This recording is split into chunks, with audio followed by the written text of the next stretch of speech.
मेरे प्रिय नौजवान साथियों, नमस्कार। स्टडी 91 पर आप सभी का बहुत बहुत स्वागत है। दोस्तों, लगातार जो हमारी एक आपके सामने बात हो रही थी फिजिकल जियोग्राफी पर वर्ल्ड जियोग्राफी के सिलसिले में, तो वर्ल्ड जियोग्राफी में जो हमने अभी तक आपका फिजिकल का पार्ट पढ़ा, जी हाँ दोस्तों, सौर मंडल से संबंधित समस्त बातें हमने पढ़ी।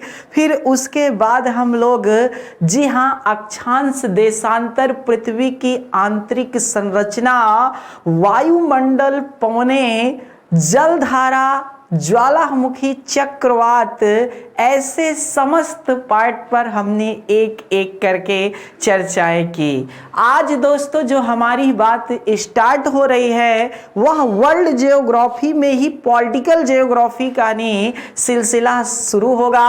और आज हम बात करने वाले हैं ऑस्ट्रेलिया महाद्वीप से संबंधित बात। ऑस्ट्रेलिया महाद्वीप से संबंधित बात हम आज जी हाँ दोस्तों करंट के मुद्दे को लेकर के भी चर्चा करेंगे कि वह कौन सी जी हाँ नदी है जिसे अभी हाल ही में जैव संरक्षित क्षेत्र, या फिर कहने का मतलब यह है दोस्तों एक मनुष्य की भांति जैसे मनुष्य का रक्षा करना कर्तव्य बनता है, उसी तरह दोस्तों नदी का भी बनाया गया है। आपने देखा होगा नमामि गंगे परियोजना जैसे योजना चला करके नहीं दोस्तों, जो हमारे गंगा नदी में प्रदूषण फैल रहा था तो उसको रोकने के लिए बहुत बड़ा प्लान चला है। उसी तरह न्यूजीलैंड में भी एक नदी है, अभी मैं बताऊंगा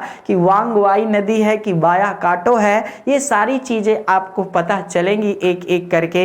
इन सारी बातों पर भी हम लोग चर्चा करेंगे। साथ ही साथ दोस्तों हम आपको बता दें कि जो यह महाद्वीप का सिलसिला शुरू हो रहा है, तो आपको पता होना चाहिए कि इस पृथ्वी पर दो भाग है, एक स्थलीय भाग है और एक जलीय भाग है। जलीय भाग के भी कई पार्ट हैं और स्थलीय भाग के भी कई पार्ट हैं। तो जलीय भाग में जैसे आपने प्रशांत महासागर को देखा होगा, अटलांटिक महासागर को देखा होगा, हिंद महासागर, आर्कटिक महासागर या फिर अंटार्कटिका या फिर जिसे दक्षिणी महासागर के नाम से भी जाना जाता है। उसी तरह आपके महाद्वीपों में भी जी हाँ दोस्तों कई महाद्वीप हैं जिनकी संख्या 7 बताई जाती है। 7 महाद्वीपों में एशिया महाद्वीप, अफ्रीका महाद्वीप, उत्तरी अमेरिका, दक्षिणी अमेरिका, उसके बाद अंटार्कटिका, यूरोप और ऑस्ट्रेलिया का नाम आता है। तो कहने का मतलब ये 7 महाद्वीपों में हम लोग पहले जिस महाद्वीप के बारे में चर्चा करने जा रहे हैं वह है ऑस्ट्रेलिया महाद्वीप। और इस महाद्वीप को उठाने का सबसे प्रमुख कारण पहला यह बनता है कि दोस्तों हमें पहले छोटे से बड़े की ओर चलना चाहिए। कहने का मतलब यह है ऑस्ट्रेलिया महाद्वीप जनसंख्या और क्षेत्रफल दोनों की दृष्टि से अंतिम स्थान समस्त महाद्वीपों में रखता है। ऑस्ट्रेलिया महाद्वीप जो अपने आप में इसलिए महत्वपूर्ण हो जाता है कि यह महाद्वीप खनिज संसाधन की दृष्टि से बहुत महत्वपूर्ण है। नो डाउट्स खनिज संसाधन की दृष्टि में ऑस्ट्रेलिया महाद्वीप, अफ्रीका महाद्वीप और दक्षिणी अमेरिका महाद्वीप का जी हाँ दोस्तों अग्रणी स्थानों में स्थान रखते हैं अन्य महाद्वीपों में। लेकिन सर्वाधिक खनिज संसाधन किस महाद्वीप में पाया जाता है, अगर ऐसा प्रश्न बनता है दोस्तों तो अफ्रीका महाद्वीप वर्तमान में ऐसा महाद्वीप है जहां पर सर्वाधिक खनिज संसाधन स्थित है। वह बात की बात है कि अभी ऑस्ट्रेलिया महाद्वीप के भले विकसित नजर आता है लेकिन अफ्रीका महाद्वीप आज भी अल्प विकसित की श्रेणी में आता है दोस्तों। और इसका कारण है कि बहुत सारे कारण बनते हैं। सांस्कृतिक रूप से होता है, सामाजिक रूप से होता है, शैक्षणिक रूप से होता है, राजनीतिक रूप से होता है, कई कारण यहाँ पर बनते हैं, आर्थिक रूप तो है ही है। तो कहने का मतलब दोस्तों हम लोग ऑस्ट्रेलिया महाद्वीप पे जो चर्चा कर रहे हैं, आइए फिर यहाँ से सिलसिले का आगाज करते हैं। दोस्तों आपको पता होना चाहिए कि जो विश्व में 7 महाद्वीप है, ठीक है, विश्व में कुल 7 महाद्वीप हैं, 7 महाद्वीप हैं। ये 7 महाद्वीप कौन कौन से हैं? तो दोस्तों इनको हम लोग एक क्षेत्रफल की दृष्टि से देख लेते हैं और एक जनसंख्या की दृष्टि से भी देख लेते हैं। दोस्तों क्षेत्रफल की दृष्टि से आपका जो सबसे बड़ा महाद्वीप है वह है एशिया महाद्वीप। फिर दोस्तों आपका स्थान आता है किसका? अफ्रीका महाद्वीप का। फिर स्थान किसका आता है दोस्तों क्षेत्रफल में? उत्तरी अमेरिका महाद्वीप का आता है। फिर आपका दक्षिणी अमेरिका महाद्वीप का आता है। फिर उसके बाद अंटार्कटिका का आता है। मोस्ट इम्पॉर्टेंट है, क्षेत्रफल की दृष्टि से अंटार्कटिका आपका 5वां स्थान रखता है। क्षेत्रफल की दृष्टि से आपका अंटार्कटिका क्या है? 5वां स्थान रखता है। तो उसके बाद दोस्तों आपका जी हाँ दोस्तों यूरोप महाद्वीप आता है और फिर आपका ऑस्ट्रेलिया महाद्वीप सबसे अंतिम पायदान पर है, सबसे छोटा महाद्वीप है दोस्तों। लेकिन जनसंख्या की दृष्टि से देखें तो आपका यहाँ पर एशिया ही है, याद रखिएगा बरकरार, और दूसरे स्थान पर अफ्रीका महाद्वीप है। लेकिन आगे डाटा चेंज हो जाता है, यूरोप महाद्वीप जनसंख्या की दृष्टि से तीसरा सबसे बड़ा महाद्वीप है। फिर आगे प्रश्न में जो आता है दोस्तों, इसके बाद उत्तरी अमेरिका का स्थान आता है, ठीक है। फिर आपका दक्षिणी अमेरिका का स्थान आता है। फिर आपका ऑस्ट्रेलिया का स्थान आता है। किसका आता है? ऑस्ट्रेलिया का स्थान आता है। और अंटार्कटिका में जी हाँ दोस्तों जो मूल निवासी हैं वहाँ नहीं हैं, ठीक है। शोधशाला वैज्ञानिक जाते हैं शोध करने के लिए और वापस चले आते हैं। तो इस तरह आप यहाँ से भी बातें समझ सकते हैं। ऑस्ट्रेलिया महाद्वीप पर आज हम लोग चर्चा करेंगे जो जनसंख्या और क्षेत्रफल की दृष्टि से जी हाँ दोस्तों आपका दोनों है। आइए दोस्तों एक एक बात करते हैं। पूरी बातें हम लोग स्लाइड के माध्यम से भी पढ़ सकते हैं दोस्तों। स्लाइड आपके सामने है जो आपके लिए मददगार साबित होगी। लेकिन यहाँ पर एक बात हम बता दें, स्लाइड का प्रयोग हम इसलिए कर रहे हैं दोस्तों कि जैसे टॉपिक बड़े हैं, ठीक है, और एक ही वीडियो में समाप्त करना नामुमकिन होता है। इसके लिए 3-3 वीडियो भी लग सकते हैं, 2-2 वीडियो लग सकते हैं। लेकिन यहाँ पर छोटा इसलिए बनाया गया क्योंकि यह क्रैश कोर्स है। यहाँ पर उन्हीं महत्वपूर्ण बातों को ध्यान दिया जाता है जो एग्ज़ाम पॉइंट ऑफ व्यू से बहुत महत्वपूर्ण है। तो जो बच्चे क्रैश कोर्स की तैयारी कर रहे हैं उनके लिए विशेष महत्वपूर्ण है, जी हाँ याद रखिएगा। आइए दोस्तों ध्यान से समझते हैं। ऑस्ट्रेलिया महाद्वीप को द्वीपीय महाद्वीप कहा जाता है। क्या कहा जाता है? द्वीपीय महाद्वीप कहा जाता है।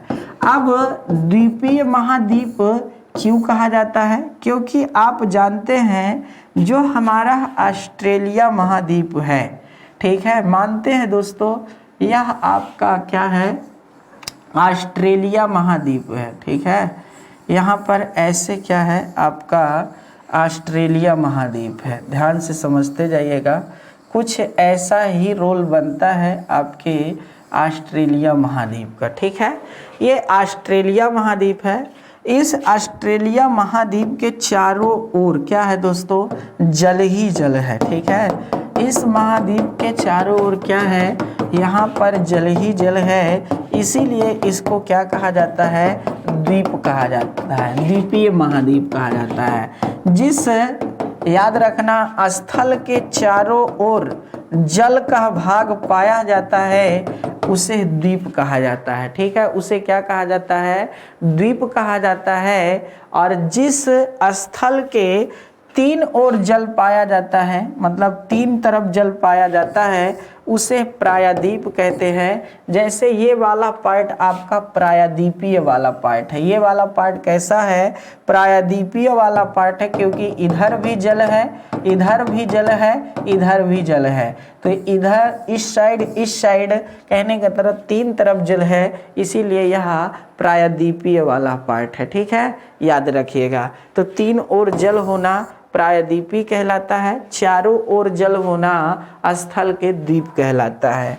ऑस्ट्रेलिया महाद्वीप, आपको ये भी पता होना चाहिए, एक ऐसा महाद्वीप है जो पूरी तरह से दक्षिणी गोलार्ध में स्थित है। जैसे क्या है दोस्तों, यह है आपकी पृथ्वी, ठीक है, ये है विषुवत रेखा, ठीक है, ये क्या है दोस्तों, आपकी विषुवत रेखा है। और विषुवत रेखा के जो नीचे हो पूरा दक्षिणी गोलार्ध, विषुवत रेखा के जो ऊपर है पूरा उत्तरी गोलार्ध है। तो जो आपका ऑस्ट्रेलिया महाद्वीप है वो यहाँ पर है, ठीक है।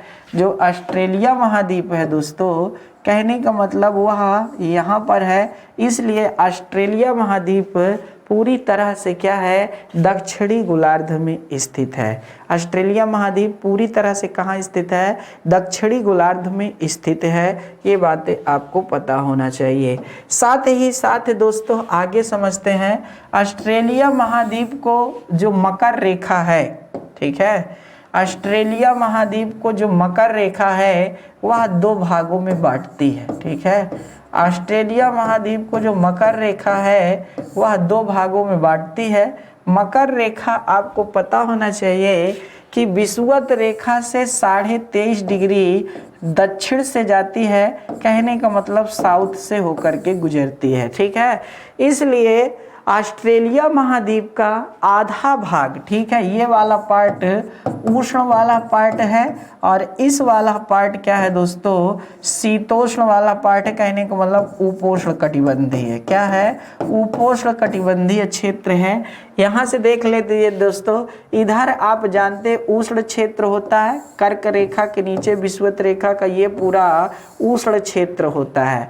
तो ये इसलिए यह उष्ण कटिबंधीय क्षेत्र है, यह आपका उपोष्ण कटिबंधीय क्षेत्र है। यहाँ से भी बातें आप समझ सकते हैं, ठीक है, ये जानना चाहिए आपको, मोस्ट इम्पॉर्टेंट है ऑस्ट्रेलिया महाद्वीप के बारे में। नहीं आगे चलते हैं दोस्तों, कुछ चीज़ें मैप के साथ हम और पढ़ते हुए चलते हैं। लिखा है, क्या लिखा है, ऑस्ट्रेलिया महाद्वीप को एक द्वीपीय महाद्वीप कहा जाता है। क्यों कहा जाता है मैंने आपको बता दिया, क्योंकि इसके चारों ओर जल ही जल है। फिर क्या लिखा है दोस्तों, चारों ओर जल ही जल है। इस महाद्वीप के मध्य से मकर रेखा जाती है, इस महाद्वीप के मध्य से क्या जाती है, मकर रेखा जाती है, जो ऑस्ट्रेलिया महाद्वीप को 2 भागों में विभक्त करती है, ठीक है, जो ऑस्ट्रेलिया महाद्वीप को 2 भागों में विभक्त करती है। आइए दोस्तों ध्यान से समझते हैं, ऑस्ट्रेलिया महाद्वीप को प्यासी भूमि का देश भी कहा जाता है। ऑस्ट्रेलिया महाद्वीप को प्यासी भूमि का देश भी कहा जाता है। क्यों कहा जाता है अभी बताऊंगा, क्योंकि इसका पश्चिमी भाग पूरा का पूरा मरुस्थलीय भाग है। क्यों है मरुस्थल अभी पता चल जाएगा। इस महाद्वीप में पूर्णतः जो है दोस्तों यह दक्षिणी गोलार्ध में स्थित है। जनसंख्या एवं क्षेत्रफल की दृष्टि से यह सबसे छोटा महाद्वीप है। जनसंख्या एवं क्षेत्रफल की दृष्टि से यह सबसे छोटा महाद्वीप है। आइए दोस्तों ध्यान से समझिए, इसे प्यासी भूमि का देश क्यों कहा जाता है और दोस्तों आपको समझना होगा। यहाँ से देखिए, जो आपका यह ऑस्ट्रेलिया महाद्वीप है, मैं कुछ रेज करने जा रहा हूँ, थोड़ा सा ध्यान दीजिएगा। ये जो ऑस्ट्रेलिया महाद्वीप है आपका, ठीक है, ये जो आपका ऑस्ट्रेलिया महाद्वीप है। अब देखिए दोस्तों, ऑस्ट्रेलिया महाद्वीप के इस वाले पार्ट में, ठीक है, इस वाले पार्ट में क्या है, ग्रेट डिवाइडिंग रेंज है, ठीक है, क्या है, ग्रेट डिवाइडिंग रेंज है, जिसके कारण क्या होता है दोस्तों, जब यहाँ पर मानसून बनता है, मतलब जलवायु ऑस्ट्रेलिया महाद्वीप में प्रवेश करती है, तो यह ग्रेट डिवाइडिंग रेंज क्या करती है, इस जलवायु को रोक लेती है, मानसून को रोक लेती है, जिसके कारण ऑस्ट्रेलिया के इस वाले पार्ट में तो अत्यधिक वर्षा होती है, लेकिन इस वाले पार्ट में वर्षा नहीं होती है। क्यों नहीं होती? क्योंकि यह वृष्टि छाया क्षेत्र पड़ जाता है। किसका? ग्रेट डिवाइडिंग रेंज का। क्या पड़ जाता है? वृष्टि छाया क्षेत्र पड़ जाता है। किसका? ग्रेट डिवाइडिंग रेंज का, जिसके कारण यहाँ पर वर्षा नहीं होती है। यह एक बात हो गया। दूसरी बात क्या है दोस्तों? यह हिंद महासागर है, ठीक है। यह क्या है? हिंद महासागर का पार्ट है यहाँ पर। और जो हिंद महासागर में ऐसे क्या होता है दोस्तों? जलधारा प्रवाहित होती है, ठीक है। ऐसे एक जलधारा प्रवाहित होती है जिसे क्या कहा जाता है? पश्चिमी ऑस्ट्रेलिया की जलधारा कहते हैं। पश्चिमी ऑस्ट्रेलिया की जलधारा, पश्चिमी ऑस्ट्रेलिया की धारा के नाम से भी जाना जाता है। अब देखिए दोस्तों, यह कैसी जलधारा है? तो नीचे से ऊपर विषुवत रेखा की ओर जा रही है, तो यह ठंडी जलधारा है। और ठंडी जलधारा होने के कारण क्या होगा दोस्तों? इधर न तो दोस्तों ताप दाब की वजह से कोई मौसम बन पा रहा है, जिसके कारण इस वाले पूरे पार्ट में क्या है? वर्षा नहीं होगी। अब बताइए, जब वर्षा नहीं होगी तो फिर इसे प्यासी भूमि का देश कहा जाएगा कि नहीं कहा जाएगा? बिल्कुल कहा जाएगा मेरे भाई, क्योंकि इसके अत्यधिक पूरे भाग में वर्षा बहुत कम मात्रा में होती है। इसी के कारण इसको क्या कहा जाता है दोस्तों? प्यासी भूमि का देश कहा जाता है। इसी के कारण इसको क्या कहा जाता है? प्यासी भूमि का देश कहा जाता है। बातें आपको समझ में आ गई होंगी, ठीक है। बातें आपको समझ में आ गई होंगी। और इन्हीं दोनों के कारण, किसके?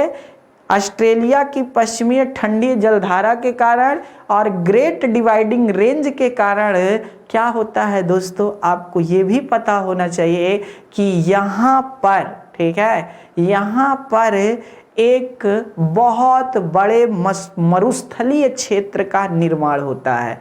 किसका निर्माण होता है? मरुस्थलीय क्षेत्र का निर्माण होता है। और इस मरुस्थलीय क्षेत्र में आपको ये भी पता होना चाहिए दोस्तों कि अत्यधिक मरुस्थल का जो भाग है वह ग्रेट विक्टोरिया के नाम से जाना जाता है, जो अभी आगे हम बताने वाले हैं, ठीक है। चलते हैं आगे, कुछ चीज़ें देखते हैं। आगे क्या है दोस्तों? इसके आगे, जी हाँ दोस्तों, महाद्वीप है। क्षेत्रफल की दृष्टि से महाद्वीप और जनसंख्या की दृष्टि से महाद्वीप। तो क्षेत्रफल की दृष्टि से तो आप देख ही रहे होंगे दोस्तों, आपका एशिया सबसे बड़ा है, फिर उसके बाद अफ्रीका है, फिर उसके बाद आपका उत्तरी अमेरिका, फिर दक्षिणी अमेरिका, फिर अंटार्कटिका, फिर यूरोप, और फिर नीचे आपका ऑस्ट्रेलिया महाद्वीप आएगा। क्या आएगा? ऑस्ट्रेलिया महाद्वीप आएगा। यहाँ से भी आप देख सकते हैं जनसंख्या में भी आपका एशिया नंबर 1 पर है, फिर उसके बाद अफ्रीका, तीसरे नंबर पर यूरोप, चौथे नंबर पर उत्तरी अमेरिका, पांचवें नंबर पर आपका दोस्तों दक्षिणी, और छठवें नंबर पर आपका ऑस्ट्रेलिया। अंटार्कटिका क्यों नहीं लिखा है? क्योंकि अंटार्कटिका एक ऐसा महाद्वीप है जो दोस्तों पूरा का पूरा बर्फ से ढका हुआ 98% भाग, मात्र 2% भाग जो पालमर का क्षेत्र है, वो बताऊंगा मैं आपको, वह क्षेत्र ही क्या है? बर्फ से ढका हुआ नहीं है। इसलिए यहाँ की मूल जनसंख्या नहीं है, इसलिए यहाँ की मूल जनसंख्या नहीं है, मतलब अस्थायी रूप से जनसंख्या नहीं रहती है, जिसके कारण दोस्तों उनको क्या है? काउंट नहीं किया जाता है। और अंटार्कटिका महाद्वीप में जितने भी अर्थात लोग जाते हैं यहाँ से, वह दोस्तों आपको बता दे अन्य महाद्वीपों से जाते हैं, और इनकी संख्या 1000 से 5000 बताई जाती है, जो हर वर्ष शोधशाला के लिए पहुंचते हैं दोस्तों। यह बातें आपको आगे हम बहुत अच्छे से समझाएंगे। ये आपके समस्त 7 महाद्वीप हैं। ये आपके क्या हैं दोस्तों? 7 महाद्वीप हैं। और ये 7 महाद्वीप आप देख लीजिए दोस्तों, कौन उत्तर में है? विषुवत रेखा के कहने का मतलब उत्तरी गोलार्ध में है। तो पूर्ण रूप से उत्तरी गोलार्ध में आपका जो पाया जाता है वो नॉर्थ अमेरिका पाया जाता है और यूरोप पाया जाता है। बाकी एशिया का एक बहुत बड़ा पार्ट भी क्या है दोस्तों? आपका क्या है? पाया जाता है उत्तरी गोलार्ध में, लेकिन इसका कुछ पार्ट अर्थात दक्षिणी गोलार्ध में भी आता है, तो पूर्ण रूप से नहीं। दक्षिणी गोलार्ध में पूर्ण रूप से कौन पाया जाता है, तो दक्षिणी गोलार्ध में आपका पूर्ण रूप से ऑस्ट्रेलिया महाद्वीप पाया जाता है। इकलौता महाद्वीप है जो दक्षिणी गोलार्ध में स्थित है, इसलिए दोस्तों यहाँ से भी प्रश्न बन सकते हैं। ठीक है, अफ्रीका, नॉर्थ नहीं साउथ अमेरिका, अंटार्कटिका और एशिया ऐसे महाद्वीप है जो उत्तरी गोलार्ध और दक्षिणी गोलार्ध दोनों में स्थित है। ठीक है, आगे क्या कहते हैं दोस्तों, इस महाद्वीप को ओशियन महाद्वीप या ऑस्ट्रेशिया कहा जाता है। ऑस्ट्रेलिया महाद्वीप जो है 5 द्वीपों का एक समूह है। ठीक है, 5 द्वीपों का एक समूह है दोस्तों, ये जानना चाहिए। इसमें मेलानेशिया है, पोलिनेशिया है, माइक्रोनेशिया है, ऑस्ट्रेलिया है और न्यूजीलैंड है। ठीक है, कहीं कहीं ऑस्ट्रेलिया और न्यूजीलैंड को एक साथ रख दिया जाता है, कहीं कहीं अलग है दोस्तों। तो इन 5 द्वीपों को मिला करके ऑस्ट्रेलिया महाद्वीप का निर्माण होता है, और इन 5 द्वीपों में जो सबसे बड़ा है वह ऑस्ट्रेलिया है। और ऑस्ट्रेलिया ही आपको पता होना चाहिए दोस्तों, जनसंख्या और क्षेत्रफल की दृष्टि से इन 5 द्वीपों में प्रथम स्थान रखता है। ऑस्ट्रेलिया एक बहुत बड़ा क्षेत्रफल की दृष्टि से देश भी है। ठीक है, देश भी है, ये बातें आपको समझना चाहिए। ऑस्ट्रेलिया देश आपके भारत से क्षेत्रफल की दृष्टि से बस थोड़ा सा ही ज़्यादा है, इसलिए इसको भी ध्यान देते रहिएगा। आइए दोस्तों आप देख लेते हैं यहाँ पर मेलानेशिया, पोलिनेशिया, ठीक है, मेलानेशिया, पोलिनेशिया, माइक्रोनेशिया, ऑस्ट्रेलिया और न्यूजीलैंड। तो दोस्तों आपके जो ये पूरे पार्ट हैं आप अच्छी तरीके से जानते हैं, ये न्यूजीलैंड का पार्ट है, यहाँ पर आपका ऑस्ट्रेलिया है, फिर यहाँ पर आपका, जी हाँ दोस्तों, फिर यहाँ माइक्रोनेशिया है, मेलानेशिया, पोलिनेशिया। तो इस तरह दोस्तों आपका नहीं यह पूरे 5 द्वीप यहीं पर हैं। ठीक है, चलिए दोस्तों आगे बात करें। आगे बात करते हैं, बहुत शानदार विथ मैपिंग के साथ पढ़ा रहा हूँ, याद रखिए। अब जो ऑस्ट्रेलिया महाद्वीप में ऑस्ट्रेलिया एक देश है, उस देश को भी क्या होता है दोस्तों, 1 2 नहीं 6 भागों में बांटा गया है। किसमें बांटा गया है दोस्तों, तो जो आपका नहीं क्वींसलैंड है, यहाँ याद रखिएगा क्वींसलैंड है, फिर आपका न्यू साउथ वेल्स है, फिर आपका विक्टोरिया का प्रांत है, फिर आपका दक्षिणी ऑस्ट्रेलिया है, फिर आपका पश्चिमी ऑस्ट्रेलिया है, और छठवां जो है वह है उत्तरीय क्षेत्र, जिसे नॉर्थ टेरिटरी के नाम से भी जाना जाता है। तो दोस्तों ये आपके कुल क्या है, 6 पार्ट हैं जो आपको दिखा देंगे, अभी हम मैप से भी दिखा देंगे। आइए दोस्तों देख ही लीजिए, विथ मैपिंग के साथ पढ़ना है तो जी हाँ मज़ेदारी से पढ़ना है। आपका जो क्वींसलैंड है वो यह है, क्वींसलैंड जो है वह यह है। क्वींसलैंड का जो क्षेत्र है वो देख लीजिए कहाँ से कहाँ तक है, ये आपका क्वींसलैंड है। ठीक है, ये पूरा आपका क्वींसलैंड है, याद रखिएगा। ये कारपेंट्रिया की खाड़ी है, जहाँ से ये कहा जाता है कि भारत का जो भाग निकला है वह यहीं से निकला है दोस्तों। जो पहले ये अफ्रीका के पार्ट हुआ करते थे, आपको पता होना चाहिए। जब हमने आपको प्लेट विवर्तनकीय सिद्धांत में महाद्वीपीय विस्थापन का सिद्धांत बताया था बिगनर का, तो वहाँ पर हमने आपको इसके बारे में भी बताया था, अगर आपको याद हो तो। ठीक है, अगर याद हो तो, नहीं याद है तो कोई बात नहीं, नहीं याद है तो कोई बात नहीं दोस्त, क्या किया जाएगा। आगे आइए, फिर आपका न्यू साउथ वेल्स है। ठीक है, ये वाला पूरा पार्ट न्यू साउथ वेल्स है, मैंने लिख दिया यहाँ पर, याद रखिएगा। फिर ये वाला जो पार्ट है वह विक्टोरिया का पार्ट है। ठीक है, विक्टोरिया पार्ट है, यहाँ ध्यान दीजिएगा। और फिर इधर आपको ध्यान से देखना चाहिए, यह दक्षिणी ऑस्ट्रेलिया। ठीक है, ये दक्षिणी ऑस्ट्रेलिया, ये वाला। फिर इधर आपको ये जानना चाहिए कि ये है आपका पश्चिमी ऑस्ट्रेलिया, ये वाला पूरा पार्ट जो है वह आपका क्या है दोस्तों, पश्चिमी ऑस्ट्रेलिया है ये। और ये आपका ठीक है कौन सा पार्ट है, ये आपका उत्तरीय क्षेत्र है। तो इस तरह आपने देखा कि ये पूरे 6 पार्ट है। अब इनकी सब की राजधानियां हैं। कभी भी प्रश्न पूछा जा सकता है, इसमें कोताही तो किया ही नहीं जा सकता है कि नहीं कोताही किया जा सकता है, नहीं दोस्तों। आपको पता होना चाहिए कि हर एक पार्ट्स अपने आप में बहुत ही शानदार हैं, ठीक है। तो जो क्वींसलैंड है, ठीक है, क्या भैया, क्वींसलैंड है, नाम ही है क्वींसलैंड। तो क्वींसलैंड की राजधानी ब्रिस्बेन है, ठीक है ना दोस्तों, याद रखिएगा। क्वींसलैंड की राजधानी क्या है, ब्रिस्बेन है, ठीक है।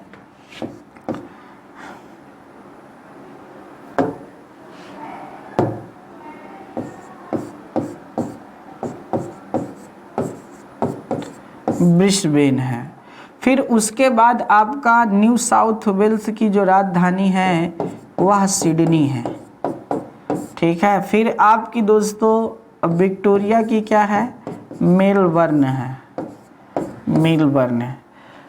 दक्षिणी ऑस्ट्रेलिया की क्या है दोस्तों, एडिलेड है, एडिलेड। यहाँ सब में मैच होता है क्या, हाँ बहुत सारी चीज़ देखे होंगे, मेलबर्न में भी होता है, सिडनी में भी होता है, एडिलेड में होता है, पार्थ में भी होता है, ठीक है, पर्थ में भी होता है, और डार्विन, नाम तो सुना ही होगा, डार्विन। तो दोस्तों ये आपके, जी हाँ दोस्तों, पूरा पार्ट था जिसको हमें एक एक करके बताना था, विथ मैपिंग के साथ है दोस्तों। इधर आपका प्रशांत महासागर है, इधर आपका हिंद महासागर है, इधर आपका तस्मान सागर है, इधर आपका कारपेंट्रिया की खाड़ी, उसके ऊपर पपुआ न्यू गिनी की खाड़ी, ठीक है दोस्तों, इधर आपका तस्मान। आगे आइए, ठीक है, चलते हैं आगे देखते हैं। अब देखिए दोस्तों यहाँ की मरुस्थल को देख लेते हैं, और जो आपके एग्ज़ाम पॉइंट ऑफ व्यू से बहुत महत्वपूर्ण है दोस्तों। हमारी क्या है ना, कहा जाए तो किस्मत तो नहीं कहेंगे कि ख़राब है, लेकिन लक ख़राब है। लाइट बिल्कुल नहीं है, और जब लाइट नहीं होती तो पढ़ाने का मज़ा ही कुछ और होता है ना। कहने का मतलब पूरी बॉडी जो है एकदम पसीने से डूब जाती है, ठीक है। तो कहने का मज़ा आ जाता है कि हाँ यार हमने भी मेहनत कर रहे हैं, ये सबसे चीज़ें हैं दोस्तों। आपको बता दें, आपको सुन करके अचंभित होंगे, जब मैं छोटा सा था, मतलब कक्षा 6 में पढ़ रहा था, मुझे याद है 6 की कहानी, अभी 7 की कहानी, 5 की कहानी। तो कहने का मतलब ये जो मैं 6 में पढ़ रहा था, 2000 आपका 5 की कहानी है दोस्तों। तो कहने का मतलब 2005 के आसपास जब मैं 6 में था, तो मेरे घर में जब मैं छोटा था तो पहले मैं घर पे ही रहता था, सरकारी विद्यालय में पढ़ता था।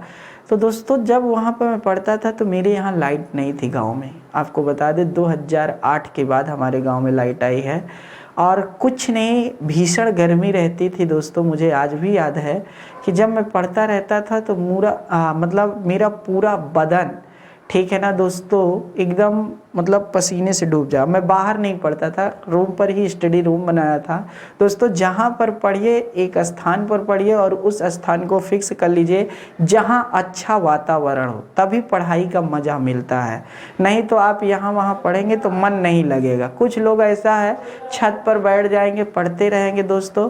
अब इधर भी देखेंगे, उधर भी देखेंगे, इधर माहौल बनाएंगे, उधर माहौल बनाएंगे, और कहेंगे हम तो पढ़ रहे हैं। तब क्या पढ़ रहे हैं आप, ठीक है। पढ़ाई का मतलब होता है कंसंट्रेट करना, ठीक है, एकदम ध्यान आकर्षित होना चाहिए एक स्थान पर। जी हाँ, भले आप खुले मैदान पर पढ़िए, लेकिन उद्देश्य सिर्फ पढ़ाई होनी चाहिए, कोई भी हो, ठीक है, तब मज़ा आता है। अगर आप सोच रहे नहीं हम दूसरे को दिखाने के लिए पढ़े, तो फिर आप पढ़ नहीं रहे हैं दोस्तों, आप कढ़ रहे हैं, तो ये गलत है।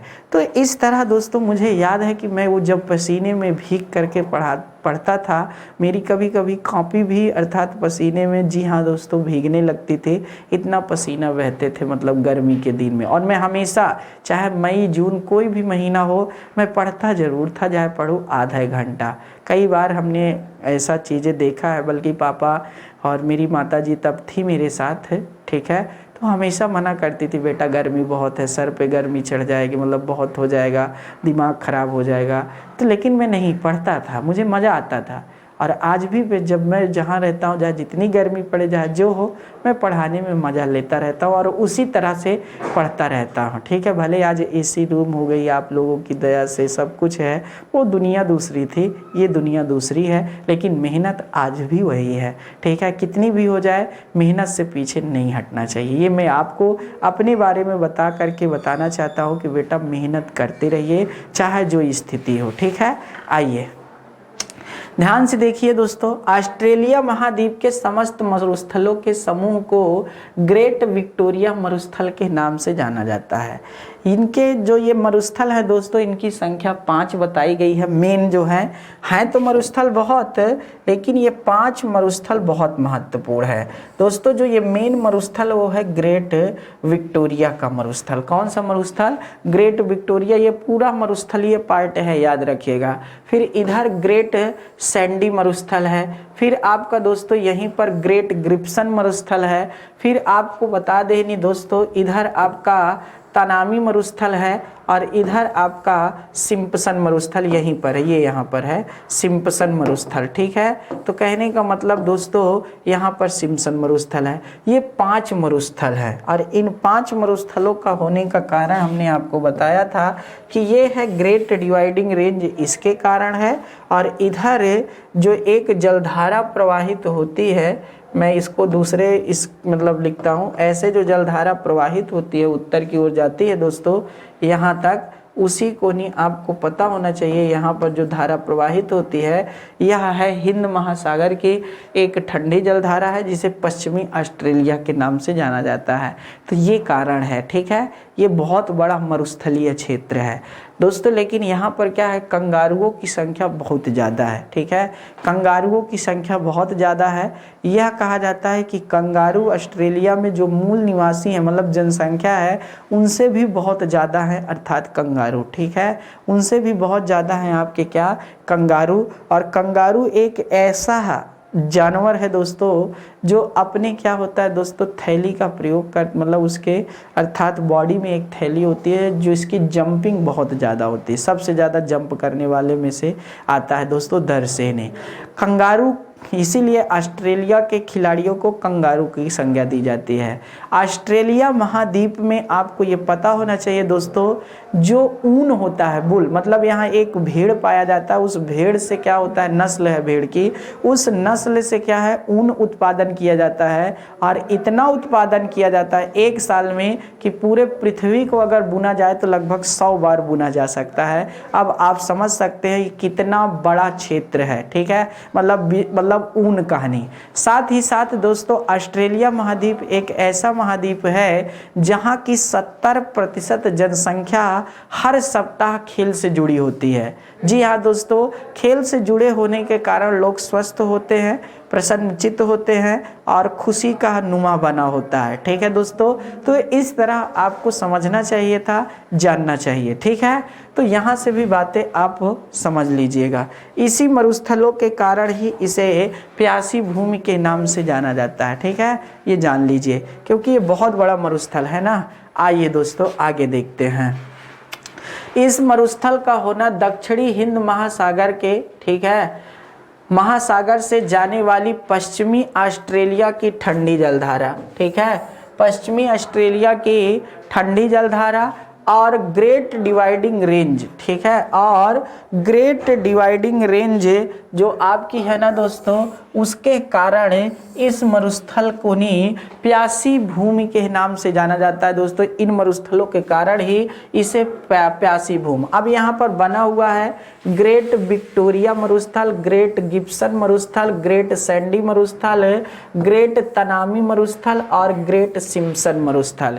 ये आपका नहीं अर्थात 5 मरुस्थल हैं जो आपके सामने बने हुए हैं। ठीक है, इनको भाई देखिए, हमारा काम है बताना, ठीक है, हमारा काम क्या है, बताना। आपका काम है दिमाग में नोट करना। ग्रेट विक्टोरिया मरुस्थल कहाँ पर है, ये प्रश्न आ जाए तो पश्चिमी ऑस्ट्रेलिया में है। ग्रेट गिब्सन कहाँ है, यह भी पश्चिमी में है। और ग्रेट गिब्सन से और ग्रेट सिम्पसन से, इन दोनों से मकर रेखा होकर के गुजरती है, इसलिए लिए बहुत महत्वपूर्ण बन जाते हैं। ठीक है, यहाँ से भी ध्यान दीजिएगा।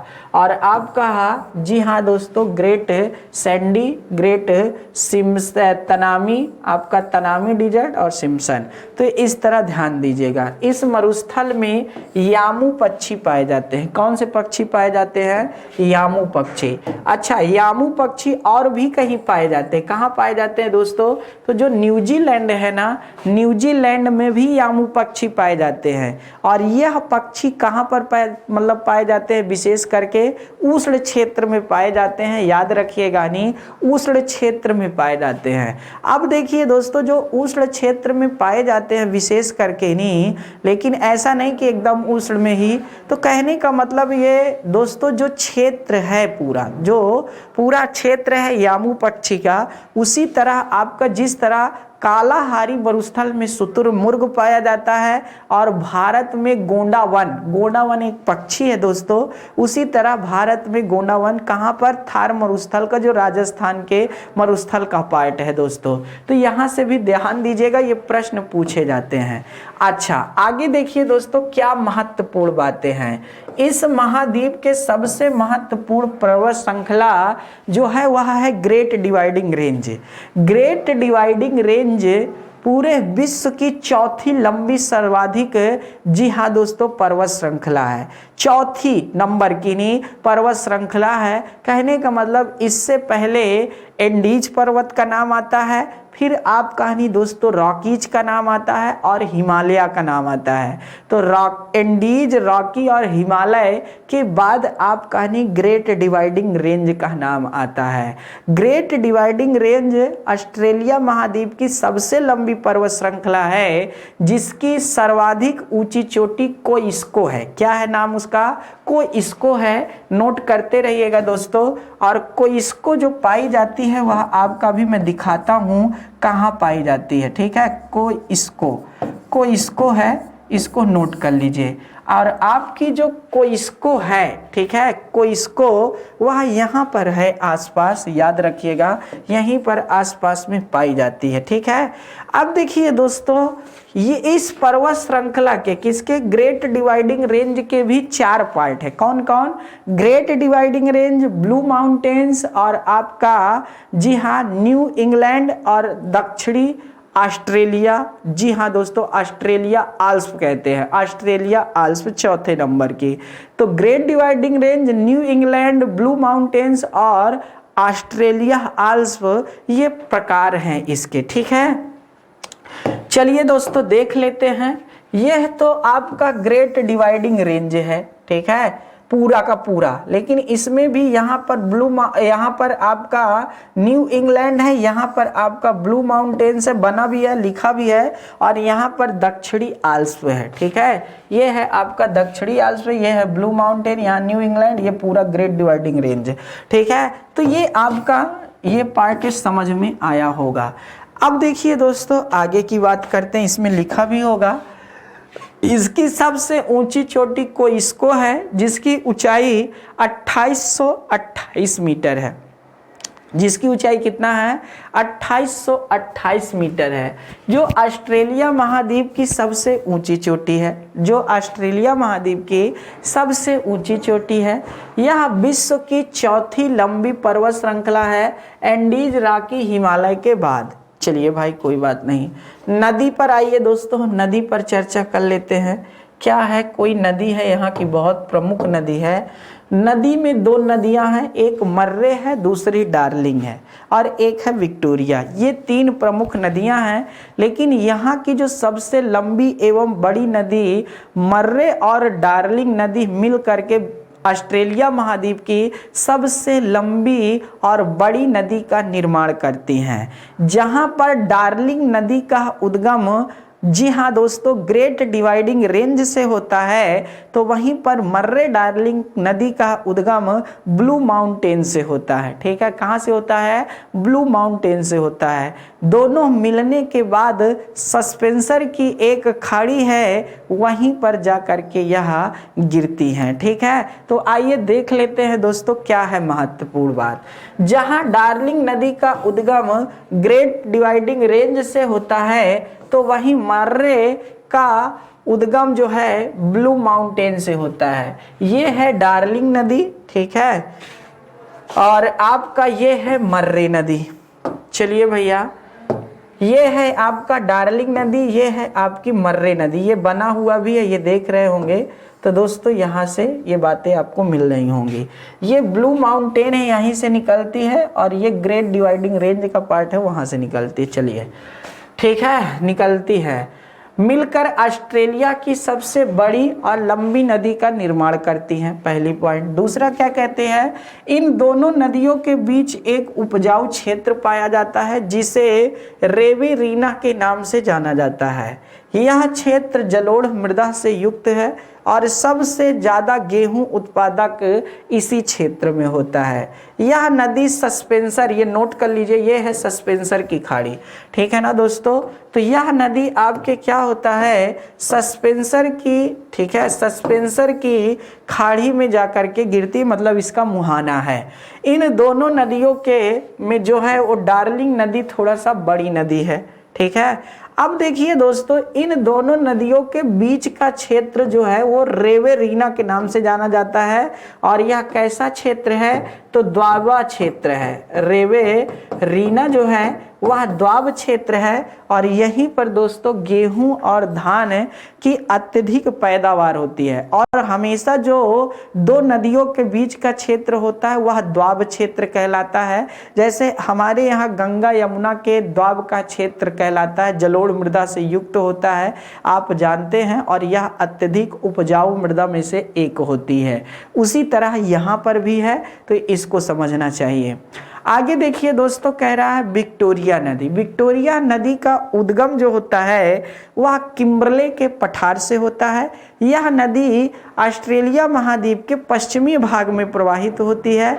साथ ही साथ यह जो आपका जी हाँ दोस्तों, बोनापार्टा की खाड़ी है, बोनास बोनापार्टा की खाड़ी, उसी में जाकर के यह गिरती है। अच्छा, खाड़ी क्या होता है, जल का वह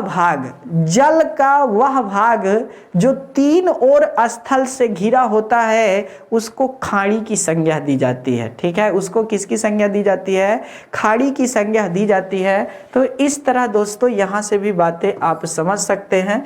अब मैं आपको कुछ चीजें दिखाना चाहता हूँ। क्या दिखाना चाहता हूँ, किम्बरले का पठार दिखाना चाहता हूं और जोसेफ बोनापार्टा की खाड़ी दिखाना चाहता हूं। तो आपको इधर चलना पड़ेगा दोस्तों। ये है आपका किम्बरले का पठार, ठीक है। ये क्या है, आपका किम्बरले का पठार है, ये वाला पार्ट, और यहीं पर है जोसेफ बोनापार्टा की खाड़ी, जहां पर यह जाकर के इसका मुहाना बनता है। दोस्तों बातें समझ में आ गई होंगी, तो इसको भी आप नोट कर लीजिए, मन में ही सही लेकिन नोट जरूर करिए, क्योंकि अपने आप में बहुत महत्वपूर्ण है। ठीक, आगे चलते हैं। आगे देखिए दोस्तों, कुछ महत्वपूर्ण तथ्य आने वाले हैं आपके सामने, लेकिन उससे पहले देखिए एक एक फैक्ट्स को। ऑस्ट्रेलिया महाद्वीप के आने वाले उष्णकटिबंधीय चक्रवात को बिली विली के नाम से जाना जाता है। इस चक्रवात का संबंध हिंद महासागर से है। हमने आपको बताया था कि चक्रवात, आपको जब मैंने पढ़ाया था साइक्लोन, तो बिली विली चक्रवात का नाम जरूर लिया था मैंने। और जब बिली विली चक्रवात का नाम हमने लिया था तो दोस्तों हमने आपको यह भी बताया था कि ये हिंद महासागर में आते हैं, ऑस्ट्रेलिया महाद्वीप के पश्चिमी भाग में आते हैं। तो दोस्तों यहाँ से भी तो बातें महत्वपूर्ण है। जी हाँ दोस्तों, अपने आप में बहुत शानदार बातें हैं। ठीक, आगे चलते हैं दोस्तों। ऑस्ट्रेलिया महाद्वीप में बिली विली चक्रवात नोट कर लीजिएगा, दिल दिमाग दोनों पे नोट कर लीजिएगा दोस्तों, क्योंकि फिर इससे दोबारा नहीं आना चाहिए कि प्रश्न आ जाए और हम परेशान हो जाए। ऐसा मत करिएगा दोस्त, मेहनत उसी की रंग लाती है जो सच्चाई से किया हो। इस आगे क्या लिखा है, ऑस्ट्रेलिया महाद्वीप में चलने वाली गर्म स्थानीय पवन को ब्रिक फील्डर के नाम से जाना जाता है, जबकि न्यूजीलैंड में नॉर्वेस्टर के नाम से जाना जाता है। ठीक है दोस्तों, ये ध्यान दीजिए। सिडनी ऑस्ट्रेलिया महाद्वीप का सबसे बड़ा बंदरगाह और शहर है। ठीक है, सिडनी जो है आपका सबसे बड़ा बंदरगाह और शहर भी है। बाकी आपका जी हाँ दोस्तों, जो आपका अभी हमने एक पार्ट दिखाया था, अगर आपको याद हो तो हमने आपको बताया था कि न्यू साउथ वेल्स, ये जो हमारा पार्ट था न्यू साउथ वेल्स है ये वाला, इसकी राजधानी भी है आपकी सिडनी। ठीक है, इसकी राजधानी भी है आपकी कौन, सिडनी। तो यहाँ से भी देख सकते हैं आप लोग। आगे क्या कह रहा है, ऑस्ट्रेलिया महाद्वीप गोंडवाना लैंड का पार्ट है, बिल्कुल है। अफ्रीका से अलग हुआ यह पार्ट है दोस्तों ऑस्ट्रेलिया महाद्वीप, और दोस्तों यह गोंडवाना लैंड का ही पार्ट है। हम आपको जब महाद्वीपीय विस्थापन का सिद्धांत जो वेगनर ने दिया था उसके बारे में जब चर्चा कर रहे थे तो वहाँ पर हमने इसका नाम अवश्य लिया था, याद कर सकते हैं आप लोग। ठीक है, आगे देखते हैं दोस्तों ऑस्ट्रेलिया के प्रमुख खनिज संसाधन। ऑस्ट्रेलिया का वाइपा क्षेत्र बॉक्साइट भंडार के लिए प्रसिद्ध है। अच्छा, ये वाइपा क्षेत्र है कहाँ दोस्तों, तो इसको भी देख लीजिए, थोड़ा सा मैं दिखाना चाहूँगा। ये जो दोस्तों आपका ये वाला क्षेत्र है यही वाइपा क्षेत्र है, और ये केप यार्ड में आता है। किस में आता है, मैं ऊपर लिख दे रहा हूँ, केप यार्ड इसे कहा जाता है। के कहा जाता है भैया, के कहा जाता है, इसको केप यार्ड कहा जाता है। यह नोट कर लीजिए, जो वाइपा क्षेत्र है। ठीक है, यहाँ से ध्यान दीजिएगा।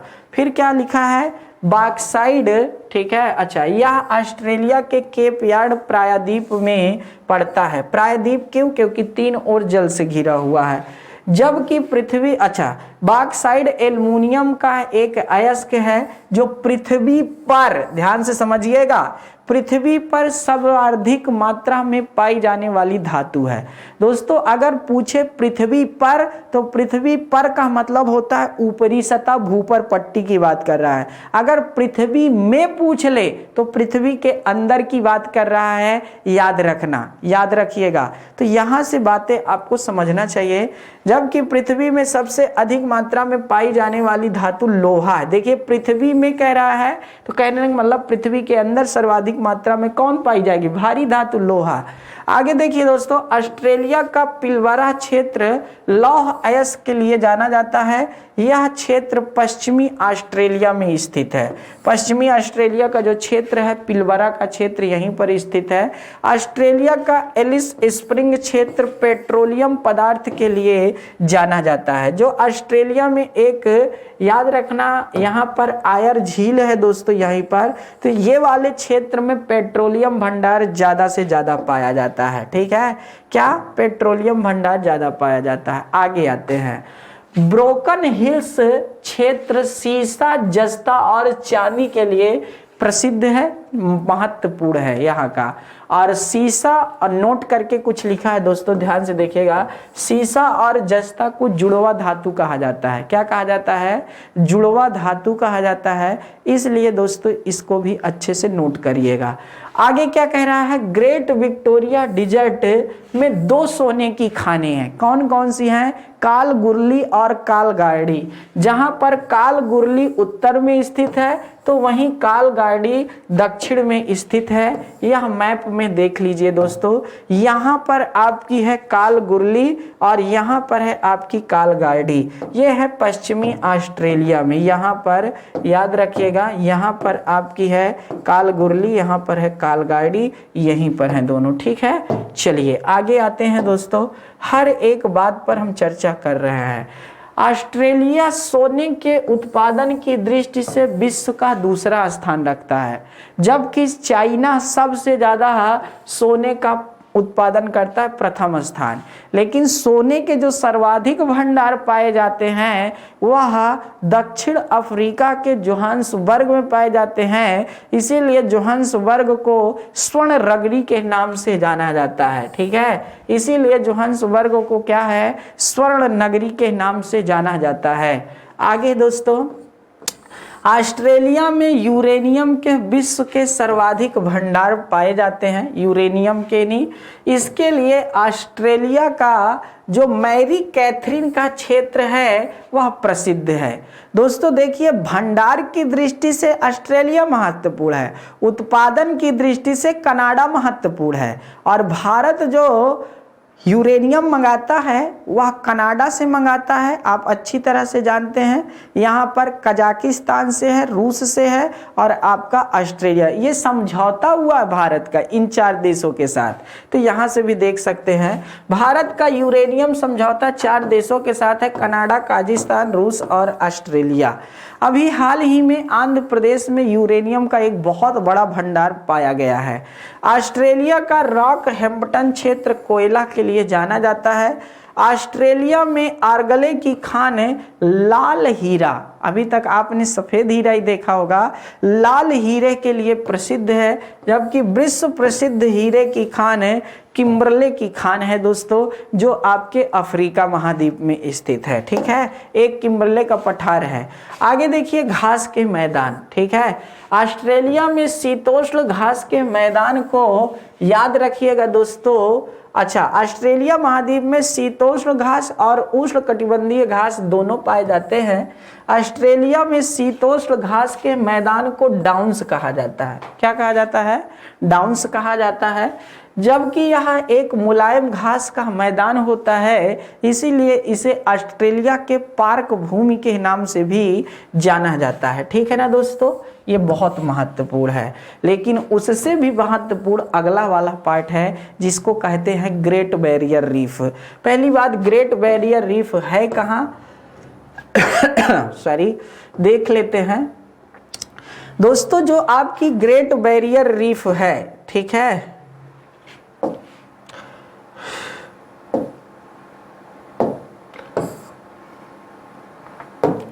जो आपकी ग्रेट बैरियर रीफ है वो देख लीजिए, बहुत महत्वपूर्ण है। ये है आपकी ग्रेट बैरियर रीफ। ठीक है, ये है आपकी क्या? Great barrier reef. ये देखिए लिखा भी है यहाँ पर। जब आप ऑस्ट्रेलिया महाद्वीप के उत्तर पूर्व में देखेंगे तो दोस्तों वहीं पर यह पाई जाती है। यह जीव के अस्तित्व का है दोस्तों, जो सेंटोरोसा नामक एक जंतु पाया जाता है जलीय, उसी के बना हुआ है दोस्तों।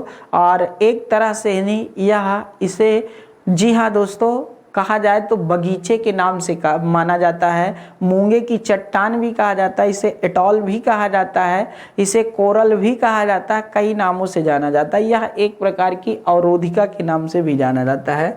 तो इसी के बारे में हमें पढ़ना है। ठीक है, इसी के बारे में हमें पढ़ना है। क्या कह रहा है दोस्तों? यह ग्रेट बैरियर रीफ है। क्या है ग्रेट बैरियर रीफ? ध्यान से समझते हैं। यह ऑस्ट्रेलिया महाद्वीप के उत्तर पूर्व में स्थित प्रशांत महासागर में, ये थोड़ा गलत दे दिया गया है दोस्तों, प्रशांत महासागर में सबसे बड़ी प्रवाल भित्ति है। ठीक है, सबसे बड़ी प्रवाल भित्ति है। इसे पानी का बगीचा भी कहा जाता है, पानी का बगीचा भी कहा जाता है। यह एक अवरोध भित्तिका है जिसका निर्माण स्लेंटोरोटा नामक पॉलिप जलीय जंतु है जो समुद्री है, उसी के अवशेष से हुआ है। ठीक है, उसी के अवशेष से हुआ है। यह एक प्रकार के चट्टान है जिसे मूंगे की चट्टान कहा जाता है। दोस्तों यह देखने में इतना सुंदर लगता है, मोबाइल से सर्च करिएगा ग्रेट बैरियर रीफ, गूगल से पूछिएगा, देख करके दिल एकदम गदगद हो जाएगा दोस्तों। ठीक है, समुद्री है, ठीक है, जैव विविधता क्षेत्र के लिए प्रसिद्ध है, जिसमें प्रवाल, कोरल या एटॉल के नाम से भी जाना जाता है। इस प्रवाल भित्ति के पास एक शांत जल का क्षेत्र पाया जाता है जिसे लैगून झील कहा जाता है, और यह मत्स्य भंडार के लिए प्रसिद्ध है। नोट करके क्या लिखा है? ऑस्ट्रेलिया में एक लवणीय झील पाई जाती है जिसका नाम है आयर झील, और यह झील, आयर झील जो है ऑस्ट्रेलिया की सबसे प्रमुख झीलों में से एक है। और दूसरा दोस्तों, जो यह आयर झील है, यह ऑस्ट्रेलिया महाद्वीप का सबसे गहरा स्थान भी है, निम्न बिंदु यहीं पर स्थित है, याद रखिएगा, निम्नतम स्थान। अगला है दोस्तों उत्सृप कूप। उत्सृप कूप क्या होते हैं? पहली बात तो जानिए, यह हाइड्रोलिक बल कार्य करता है जिसके कारण, जी हाँ दोस्तों, पृथ्वी के नीचे का जल सतह पर आ जाता है, मतलब ऊपर आ जाता है। इसी को उत्सृप कूप कहा जाता है, जिनकी संख्या 9000 के आसपास है। भारत में तमिलनाडु, गुजरात आदि क्षेत्रों में है दोस्तों इसका भी उदाहरण। जबकि कोराल कानी या फिर प्रवाल का उदाहरण लक्षद्वीप है भारत का। आगे देखिए दोस्तों, यह ऑस्ट्रेलिया में पाए जाने वाले एक विशेष प्रकार के कुएं हैं। पृथ्वी के हाइड्रोलिक प्रेशर के कारण इनका विकास होता है। यह कुओं की संख्या 9000 के आसपास बताई जा रही है।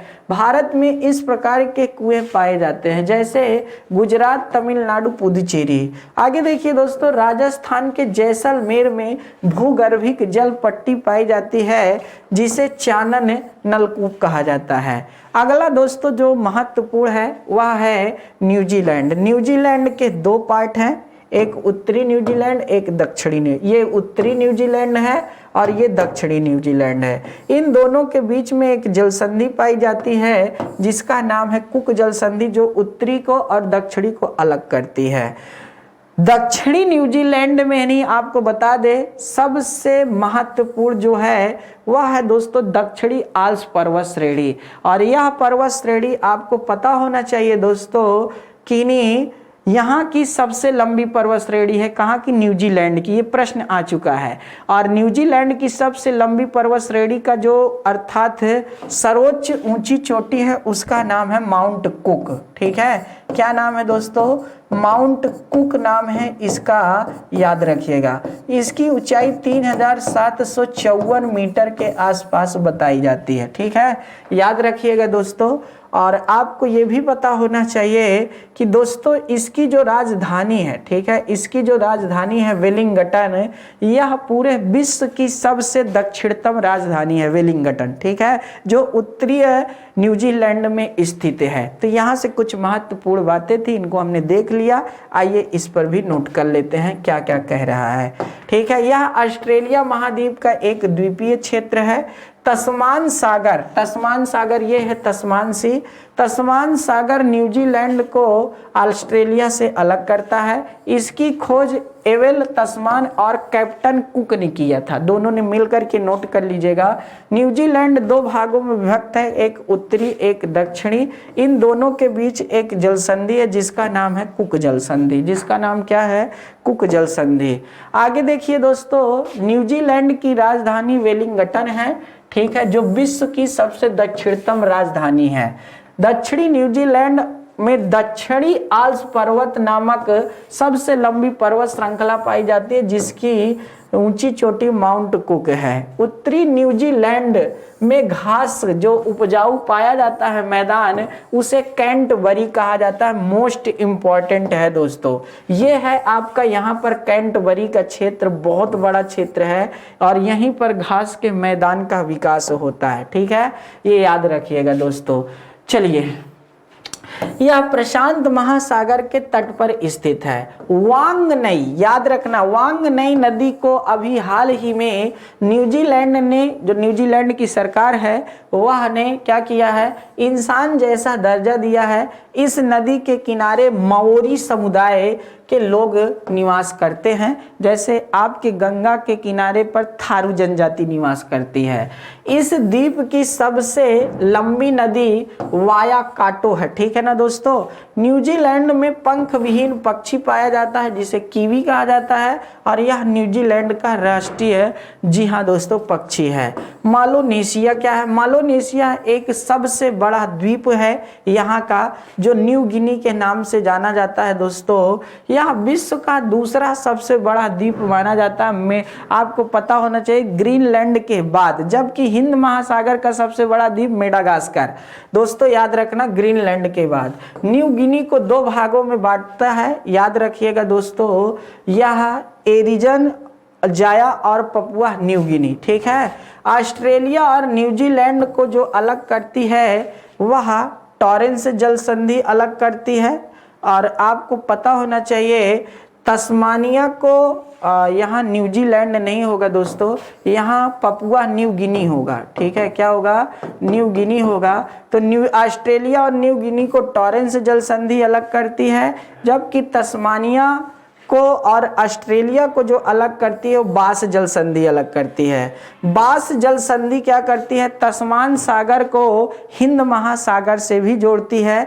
यहाँ मैप में भी देख लीजिए दोस्तों, मेरा काम है हर एक पार्ट्स को समझाना। ठीक है, हर एक पार्ट्स को समझाना।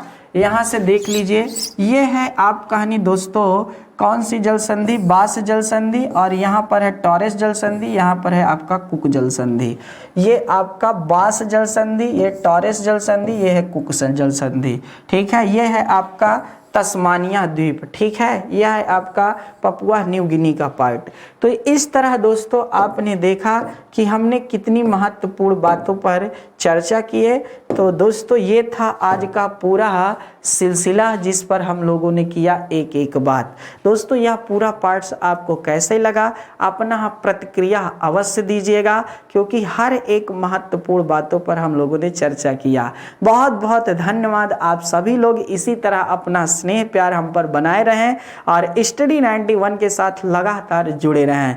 बहुत बहुत धन्यवाद आप सभी का। जय हिंद।